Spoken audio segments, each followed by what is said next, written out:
புத்தளத்தில் இயங்கும் மேசி நிறுவனத்தில் நடந்தது என்ன? ஒரு மாணவன் தாக்கப்பட்டதாக செய்திகள் பரவிய நிலையில் மேசி நிறுவனம் அதற்கான விளக்கத்தினையும் வழங்கியிருந்தது. இலங்கையிலே அனாதை மாணவர்களுக்காக, பெற்றோரை இழந்த மாணவர்களுக்காக இலவச கல்வியை வழங்கக்கூடிய மேசி எஜுகேஷன் இன்ஸ்டிடியூட்டின் பேருக்கு அபகீர்த்தியை ஏற்படுத்தும் விதத்திலே இந்த சம்பவம் பரப்பப்படுகின்றதா? 16 வருடங்களாக மேசி நிறுவனம் இயங்கி வரும் நிலையில் தற்பொழுதும் 800 மாணவர்கள் கல்வி கற்று வரும் நிலையில் சமூகத்தில் பல கல்வியலாளர்களை உருவாக்கிய ஒரு நிறுவனமாக மேசி நிறுவனம் காணப்படுகின்றது. எனவே இங்கு நடந்தது என்ன?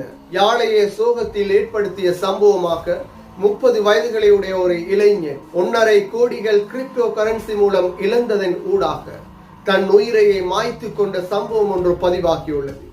இளைஞர் யுவதிகளுக்கு இது மிக பெரும் பாடமாகவும் அமைந்துள்ளது.